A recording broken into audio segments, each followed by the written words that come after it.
keni një zemër që është gati t'i bindet asaj që Perëndia thot. S'mund të dëgjoni prej tij nëse keni dëgjim përzgjedhës.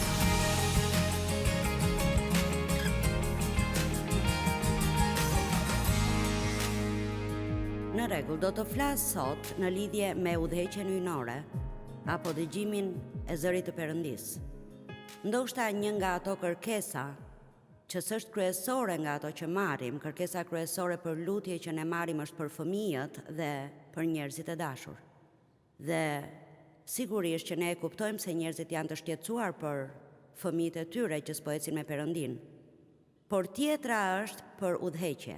Shumë njerëz kanë nevojë dhe duan të dinë çfarë të bëjnë në lidhje me situata specifike. Sa nga ju janë në një situatë tani ku vërtet kanë nevojë të dëgjojnë nga Perëndia për një vendim që u duhet të marrin. Në rregull, mirë, janë pak a shumë të gjithë. Dhe thelbi është se kemi nevojë gjithkohon. S'kemi nevojë të dëgjojmë nga ai me raste. Na duhet të drejtohemi dhe udhëhiqemi nga fryma e shenjtë çdo ditë të jetës sonë, për sa kohë jemi gjallë. Por para se të flas e si të dëgjojmë nga ai, unë do t'ju flas për pak minuta në lidhje me bindjen, sepse s'ka kuptim që dikush të dëgjojë nga Perëndia, nëse se ka ndarë mendjen më parë që do të bëj atë që ai do t'i thotë të bëj. Çdo gjë që ai ka thënë. Dhe kjo nuk do të thotë se gjithmonë do të na pëlqejë ajo që ai na thotë të bëjmë. Kështu, ne duhet të jemi gati për, do të përdor një fjalë që askujt si pëlqen, për pak vuajtje të mishit. Nëse duam më shumë nga Perëndia në jetën tonë, gjithmonë pak nga mishi duhet të largohet. Gjoni tha, unë duhet të zvogëlohem dhe ai të lartësohet. Nuk mund të presim që Perëndia të lartësohet në jetën tonë. Nëse do të vazhdojmë të bëjmë atë që duam të bëjmë gjithkohon dhe nëse se ndajmë mendjen të dëgjojmë Perëndin. Ndoshta na duhen më shumë mësime mbi bindjen. Duhet të jemi të uritur, vërtet të uritur, të dim atë që Perëndia na thotë dhe atë që ai do të bëjmë në jetën tonë, sepse fakti është se Perëndia ka gjithmonë të drejtë. Dhe nëse zbijem dakord me të, gjithmonë ne kemi gabim. Perëndia është i vetmi që mund ta drejtojë jetën tonë në mënyrën e duhur, dhe unë dua të them diçka dhe dua ta kuptoni. Çdo gjë që Zoti ju kërkon të bëni apo të mos bëni, apo që ju kërkon të hiqni dorë, është gjithmonë dhe vetëm për të mirën tuaj. Nëse ju vërtet besoni se Perëndia është i mirë dhe se ai ju do shumë, kur ai t'ju thotë të hiqni dorë nga diçka që nuk doni të hiqni dorë, së pari është gabim të mos i bindeni atij, por së dyti vetëm po lëndoni veten tuaj, sepse çdo gjë që ai ju thotë të bëni është diçka që do t'ju jap jetën që dëshironi të keni, por nuk po bëni gjërat që duhet të bëni për ta marrë atë. S'do të harroj një grua që po ndiqte një konferencë, tregoj shpesh këtë histori, por akoma ma habit. Ne po bënim një konferencë në formë banketi ku kishte shumë gra të ulura rreth tryezave të rumbullakta, gati rreth 8 gra në një tryezë, kështu ato do të kishin një komisie gjatë vakteve dhe nuk e di se çfarë po predikoja, por në fund të konferencës kjo zonjë erdhi tek unë dhe më tha, tani e kuptoj vërtet se cili është problemi im. Dhe unë i thash, cili është problemi yt? Ajo tha, jam abuzuar seksualisht, ashtu si dhe ti, pastaj tha, thjesht ndodhi. Të gjitha këto gjëra të vogla që mendojmë se janë rastësi, janë dora e Perëndisë. Dhe thjesht ndodhi që të gjitha gratë që ishin në tryezë me mua, kishin të kaluar të ngjashme me timen. Dhe ajo tha, ndërsa dëgjoja ato të flisnin për shërimin e tyre, dhe atë që Perëndia kishte bërë për to dhe se sa të çliruara janë, ajo tha, unë e kuptova pasi dëgjova ato, se Perëndia më kishte thënë mua të njëjtat gjëra që u kishte thënë atyre. Ndryshimi ishte se ato i kishin bërë kurse unë jo. Mendoni për këtë disa çaste. Do t'ju pyes pikërisht tani, dhe s'dua të ngrini dorën, megjithse ndoshta duhet. Nëse do t'ju pyesja tani, sa nga ju e din pikërisht tani, pa thënë unë asnjë fjalë tjetër, e din se ka diçka që Perëndia u ka thënë të bëjnë, apo diçka që ai u ka kërkuar të mos bëjnë më, ndoshta pak kohë më parë, dhe ata ende nuk janë bindur. Kemi ca njerëz të guximshëm në sallë sot. Në rregull, e dini çfarë? Nuk dua të jem e keqe, por do të mbeteni në të njëjtën rrëmuj dhe do të bëhet më keq. Derisa të bëni atë që Perëndia ju thot. Besimi pa vepra është i vdekur. Është bukur të themi kam besim tek Zoti, por nëse nuk bëjmë atë që ai na thot të bëjmë, atëherë nuk do të shkojmë asgjë kundi. Dhe kështu, ndoshta disa nga ju nuk do të ndihen shumë rehat në këtë takim, dhe shpresoj kështu, nuk mendoj se duhet të jemi gjithmonë shumë rehat në kish. Në rregull, kështu. Do të flasim sot pak në lidhje me bindjen. Sa nga ju e kanë dëgjuar vargun rezistojini djallit dhe ai do të largohet? Mirë, në fakt kjo nuk është ajo që shkrimi thot. Kjo është ajo që ne citojmë, por në fakt thot, nështrojani veten Perëndis, rezistojeni djallit dhe do të largohet prej jush. Kështu, ne nuk kemi pushtet mbi djallin nëse jetojmë të ndërgjegjshëm në mosbindje. Tani, mendoj se Perëndia është pak më i hirshëm me ne kur jetojmë në padituri. Apostulli Paul tha se Perëndia i dha hir nga që ai kishte zell pa pasur njohuri. Ai po persekutonte të krishterët, por faktikisht besonte vërtet se po bënte gjën e drejtë. Sidoqoftë, sapo Perëndia i tregoi të kundërtën, ai ishte gati dhe i shpejt për të bërë një ndryshim. Kështu, nëse ju vërtet nuk e dini se çfarë po bëni gabim, Perëndia do t'ju jap më shumë hir dhe më shumë kohë, por sa herë që dëgjoni fjalën e Perëndis, qoftë duke parë një program në televizion, apo duke dëgjuar një mesazh, apo duke lexuar Biblën, e dini ç'merrni? Jo thjesht një mesazh të mirë, por edhe më shumë përgjegjësi.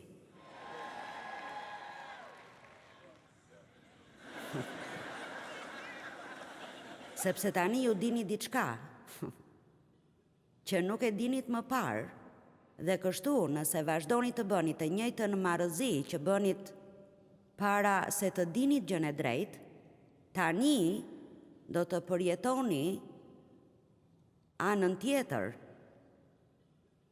të medaljes. Zoti sikur është i mëshirshëm, ai është i mëshirshëm, por ndonjëherë gjëja më e mëshirshme është të mos lejoni që dikush t'ja hedh paq me diçka që po e lëndon. Nënshtrojuni Perëndis, rezistojini djallit dhe do të largohet. Ne gjithmonë do të kemi probleme me të sepse ai na urren. Dhe duhet të shqetësohemi më shumë kur ai nuk na shkakton probleme se sa kur na shkakton. Sepse nëse ai s'ta shqetëson, atëherë as ne nuk po e shqetësojmë atë as pak. Sidoqoftë, mënyra më e mirë për të mos i dhënë djallit pushtet për mbi ne është që me sa të kemi mundësi, me shpejtësi dhe me zel të bëjmë atë që Perëndia na kërkon të bëjmë.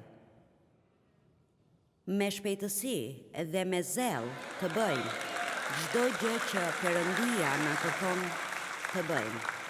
E dini, po ndihem shumë mirë sa më shumë flas për këtë. Vërtet, unë të themi se disa nga ju gudulisën nga kjo, por disa të tjerë nuk po buzëqeshin nga aq shumë. Isaia 1:19, nëse jeni të gatshëm të bindeni, do të hani gjërat më të mira të vendit. Të gjithë jemi të gatshëm, por shkrimi thot vetëm këtë. Ai thot në rast se jeni të gatshëm të bindeni, do të hani gjërat më të mira të vendit. E dini, unë jam shumë e gëzuar për atë që do të ndodhë në këtë zonë nga sot e në vazhdim, sepse pasi unë të predikoj për këtë, ju do të inkurajoheni dhe do të silleni shumë mirë për disa ditë rresht, dhe pastaj ndoshta dikush tjetër do të vi dhe do t'ju jap një dosë freskët. Kështu, pastor, unë mendoj se kjo është një seri me 10 pjesë për ju, apo jo? Në rregull, tek Hagai kapitulli 1, vargjet 2 deri në 9, më duket histori jashtëzakonisht interesante. Kështu thot Zoti i ushtrive, Ky popull thot, nuk ka ardhur ende koha kur duhet të rindërtohet shtëpia e Zotit. Pra njerëzit po thoshnin jo, s'është koha për të rindërtuar tempullin. Tani, në versionin origjinal klasik të Biblës amplifikuar, vargu është kështu, edhe pse Kiri kishte urdhëruar të bëhej 18 vite më parë. Kështu, njerëzit akoma thoshnin, jo, kjo nuk është koha e duhur. Por tashmë Perëndia u kishte thënë, përmes një profeti 18 vite më parë, se kjo ishte ajo që duhej të bënin. Pra ata kishin kaluar në mosbindje 18 vite dhe e dini cila është një nga arsyet kryesore pse jemi të pabindur dhe pse mund. Po them, ne duam Perëndin, kemi një zemër të mirë, por nxjerrim justifikime për çdo gjë që do të jetë paksa e parahatshme. Ne me shpejtësi mund të gjejmë një justifikim pse s'është koha e duhur. Dhe zvaritja e gjërave është e rrezikshme dhe shumë mashtruese, sepse kur I zvarisim gjërat, ne nuk e shohim këtë si mosbindje, nga që do ta bëjmë më vonë. Forca, e kemi në plan ta bëjmë. Kemi ndërmend ta bëjmë. Por përderisa Perëndia nuk na thotë të presim për më vonë për t'ju bindur atij.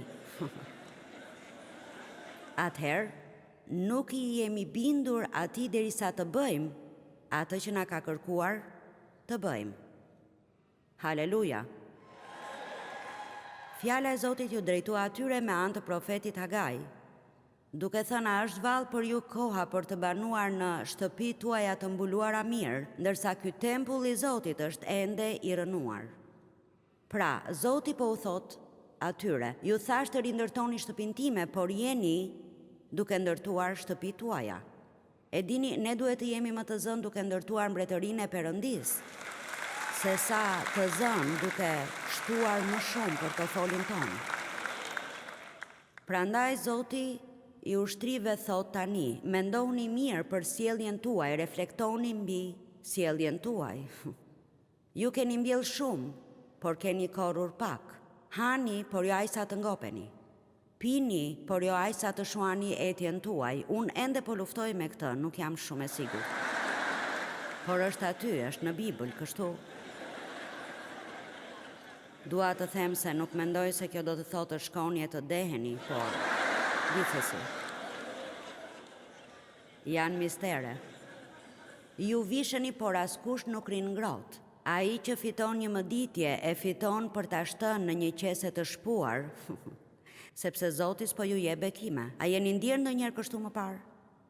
Pavarësisht se çfarë bëj, duket sikur nuk funksionon. Kujtoj që I thosha David dikur, duket sikur ne arrim të kursejmë pak para dhe do të ndodhë diçka që na I merr. E po, këta njerëz po thonë, ne po punojmë, por kur s'kemi mjaftueshëm, po bëjmë këtë, por kur nuk mjafton, kur nuk mjafton, kur nuk mjafton. Dhe Perëndia po u thot atyre, mendoni për sjelljen tuaj. Mendoni për sjelljen tuaj. E dini, nuk është keq të bëni një takim me veten tuaj her pas here. A gjeni kohë të bëni një takim me veten? Thjesht të uleni e të mendoni për jetën tuaj dhe të mendoni çfarë po bëni me kohën tuaj. Madje edhe thjesht të mendoni për shumë gjëra që po bëni për të kënaqur dikë tjetër, kur nuk e ndjeni vërtet në zemrën tuaj se kjo është ajo që duhet të bëni. Por që ai person të mos mërzitet,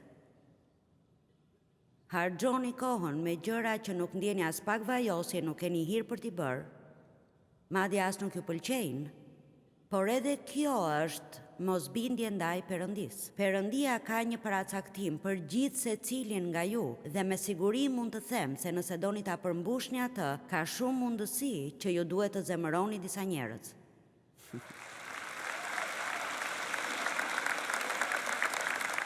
Amen. A nuk do të donim që të gjithë të na donin dhe të gjithë të ishin dakord me ne? por sigurisht nuk mund ta kuptojmë që djalli nuk do të lejojë që kjo të ndodhë, sepse miratimi nga njerëzit është një nga gjërat që ne dëshirojmë me tepri. Ai gjithmonë do të sigurohet që të jetë dikush që nuk na miraton, duke shpresuar që për të marrë miratimin e tij ne do të bëjmë atë që ai do dhe jo atë që do Perëndia. Dikujt në këtë sallë duhet ta dëgjonte këtë. Sakt. Amen. Po tregoj shumë shkurt kur Perëndia më thiri të mësoja në grupin e njerëzve që kisha përreth, gratë nuk e bënin këtë. Në grupin e njerëzve rreth meje, askush nuk thoshte që njerëzit dëgjojnë nga Perëndia. Kur u thash që dëgjova nga Perëndia dhe ai më thiri të predikoja ungjillin në botë, që t'i bie shkurt, më kërkuan të largohesha nga kisha. Humba të gjithë miq që kisha, përveç një apo dy, shumë nga familjarët tanë na u kundërvun, dhe kështu dua ta bëj shumë të qartë që nëse doni të bëni atë që Perëndia dëshiron të bëni, nëse doni të keni, sa nga ju duan të keni jetën më të mirë që Perëndia ka për ta? A e dëshironi vërtet? Në rregull, atëherë do të duhet të bëni ndonjë sakrificë dhe disa gjëra të vështira dhe do t'ju duhet të merrni disa vendime të vështira. E dini, kuptova disa javë më parë. Do të qeshni kur t'ju tregoj këtë, por i thash vajzës time, e di, unë mendoj se jam shumë e fiksuar pas të qenit rehat. Dhe ajo tha, e di, të gjithë e dim këtë. Dhe e dini, ne mund të llastohemi aq shumë. Sa nuk duam të kemi as ftohtë, nuk duam të kemi as vap. Dhe zemërohemi që shkallët lëvizje janë të prishura. Dhe e dini, nëse ashensori është i ngadalt, dhe vërtet është për të ardhur keq. Se sa larg kemi shkuar, krahasuar me mënyrën si kemi qenë më parë. Duhet të jemi pak më të fortë dhe jo të kemi vetëm dëshira.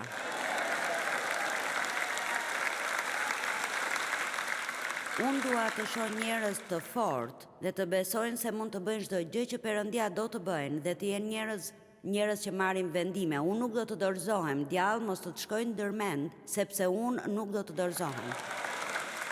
Nëse gjithkush mund t'i ketë premtimet e Perëndis, edhe unë mund t'i kem ato. Vargu 7. Mendohuni mirë për sjelljen tuaj, reflektoni mbi sjelljen. Vargu 8. Ngjituni ndërmale, sillni lëndën dhe ndërtoni tempullin, që të mund të gëzohem për të dhe kështu t'jemi përlëvduar, thot Zoti.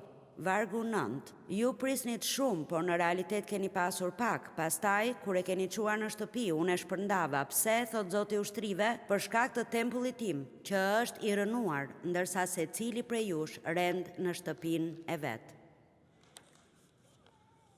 Amen. Po vazhdoj dhe le ta acaroj dikush kur të them se ju duhet të jeni dhënës bujar. Po them dhënës bujar. Nëse do të jeni pjesë e një kishe apo pjesë e diçkaje që dikush po bën, nuk mendoj se një kishë është e vërtet nëse s'ndihmon të varfrit. Vërtet. Nëse ajo që do të bëjmë është veç të kemi një klub shoqëror dhe të mbidhemi së bashku për të ndërtuar mbretërinë tonë të vogël, atëherë e kemi humbur thelbin. Po them, mënyra se si bota do të ndryshojë është nëse ne do të dalim në mes të njerëzve dhe t'i duam ata. Vërtet t'i duam ata, sepse kjo është një nga ato gjërat që i habisin njerëzit, sidomos nëse mësoni të doni armiqt.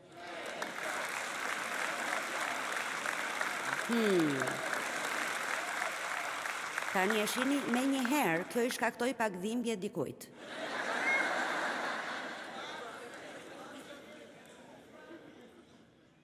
Nëse do të dëgjoni mirë, do të dëgjoni Perëndin t'ju thotë,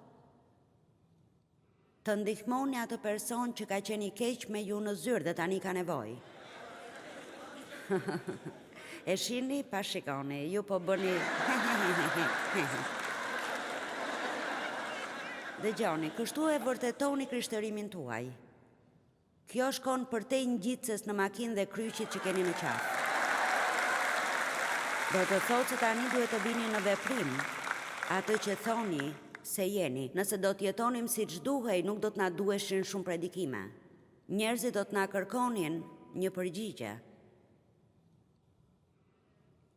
Hebrejve 5:8. Edhe pse ishte birë, flitet për Jezusin, që nuk ishte qenë kur i pabindur ndaj Atit, ai mësoi të jetë i bindur nga ato që ai pësoi. Kjo më duket interesante. Jezusi s'ishte kur i pabindur, por ai mësoi se çfarë do të thotë në të vërtetë jesh i bindur, duke bërë gjërat e vështira që Perëndia i kërkoi të bënte. Dhe kështu nuk mund të mësoni me të vërtetë se çfarë do të thotë të jesh vërtet i bindur nëse do të bëni gjërat që se keni problem t'i bëni, ose ju pëlqejnë, ose ju japin kënaqësi t'i bëni. Mos kujtoni se Perëndia nuk do t'ju testoj. Po ju them diçka, shumë njerëz po na shohin tani. Ju jeni në një provë të madhe dhe po ju them që më mirë ta bëni dhe ta kaloni atë, sepse nëse se kaloni do ta bëni përsëri. Në shkollën e frymës së shenjtë nuk ngelni kurrë, thjesht vazhdoni të bëni të njëjtin provim, përsëri, derisa ta kaloni. Amen. Një histori e shkurtër. Kisha një byzylyk me gur që dikush s'më kujtohet nëse ma dha dikush apo e bleva vetë. Ishte me gur që krijonin një fjong sipër dhe mendoja se ishte i bukur, më pëlqente shumë. Dhe Perëndia filloi të merrej me mua që t'ja jepja një vajze në grupin e adhurimit. E po, nuk doja ta jepja. Dhe po të mos më pëlqente, nuk do ta vrisa mendjen, do ta konsideroja veten shumë bujare dhe Perëndi, sa e mirë jam dhe sa e bindur jam, por e dini, Davidi tha, nuk do t'i jap Perëndis tim atë që nuk më kushton asgjë. Kështu, unë nuk doja t'ja jepja byzylykun, kështu që nxirja justifikime, o Perëndia, jo se përdor argjendin, përdor vetëm flori. Dhe ajo ishte një vajzë shumë elegante dhe unë thosha, byzylyku do t'i bjerë nga dora dhe nuk besoj se do t'i bëj puna saj. Por sa nga ju, më në fund, do njëherë u vjen aq shumë në majtë hundës që Perëndia i bezdis për të njëjtën gjë, sa që në fund thonë më mirë po e bëj dhe ta mbaroj këtë punë. Kështu ky ishte qëndrimi me të cilin ja dhash byzylykun. Gjithsesi, unë bëra një shfaqje të bujarisë, siç bëjmë ne. Dua që ti të dish se sa shumë do të thotë ky byzylyk për mua, dhe kam shumë të vështirë t'ja jap dikujt, por Perëndia ma vuri në zemër të ta jap ty dhe unë dua të jem e bindur. Dhe pastaj vazhdova për disa javë, sa herë që e shija atë i thosha, se ke iden sa të vështirë e kisha që të dash byzylykun. Mua thjesht më mungon shumë. Mirë, një ditë, ajo ma ktheu byzylykun.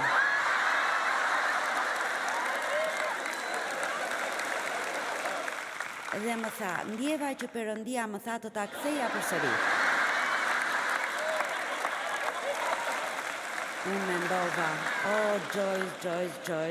Joyce.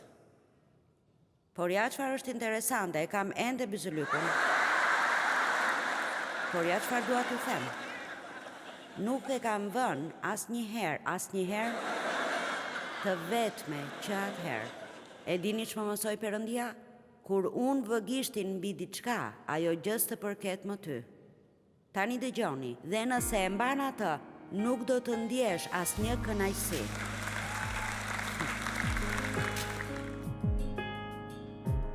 Perëndia dëshiron t'ju udhëzoj çdo ditë të jetës suaj.